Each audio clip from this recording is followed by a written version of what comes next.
ନମସ୍କାର ବନ୍ଧୁଗଣ ଏହି ଦୁନିଆରେ ସମସ୍ତ ମଣିଷ ନିଜ ବିବାହକୁ ନେଇ ବହୁତ ଚିନ୍ତାରେ ରହିଥାନ୍ତି।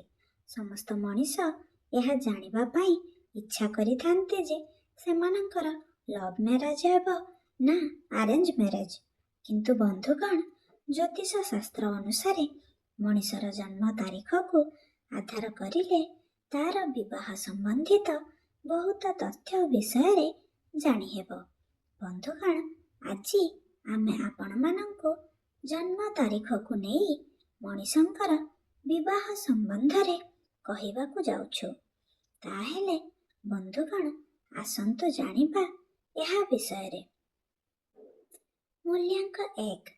ବନ୍ଧୁଗଣ, ଯେଉଁ ଲୋକମାନଙ୍କର ଜନ୍ମ 1, 10, 19 କିମ୍ବା 28 ତାରିଖରେ ହୋଇଛି ସେମାନଙ୍କର ମୂଲ୍ୟାଙ୍କ 1 ହୋଇଥାଏ।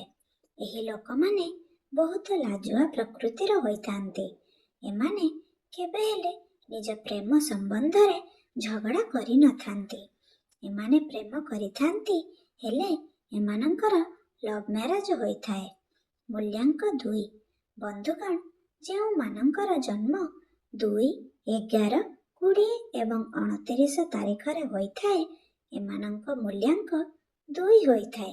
ଏହି ଲୋକମାନେ ଲଭ୍ ମ୍ୟାରେଜ କରିଥାନ୍ତି। ମୂଲ୍ୟାଙ୍କ 3। ଯେଉଁ ଲୋକମାନଙ୍କର ଜନ୍ମ 3, 12, 21 ଓ 30 ତାରିଖରେ ହୋଇଥାଏ ସେମାନଙ୍କର ମୂଲ୍ୟାଙ୍କ 3 ହୋଇଥାଏ।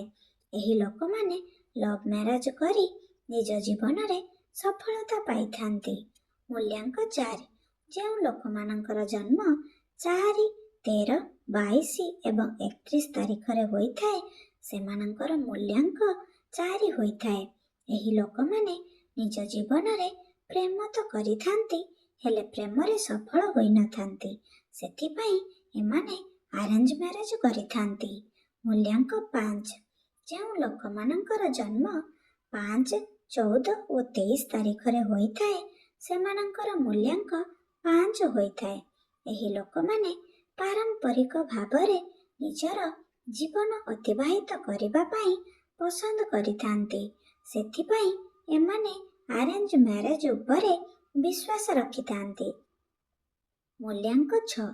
ବନ୍ଧୁଗଣ, ଯେଉଁ ଲୋକମାନଙ୍କର ଜନ୍ମ 6, 15 ଓ 14 ତାରିଖରେ ହୋଇଥାଏ ସେମାନଙ୍କର ମୂଲ୍ୟାଙ୍କ 6 ହୋଇଥାଏ।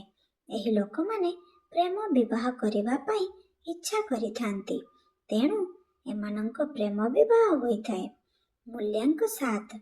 ଯେଉଁ ଲୋକମାନଙ୍କର ଜନ୍ମ 7, 16 ଓ 25 ତାରିଖରେ ହୋଇଛି ସେମାନଙ୍କର ମୂଲ୍ୟାଙ୍କ 7 ଅଟେ।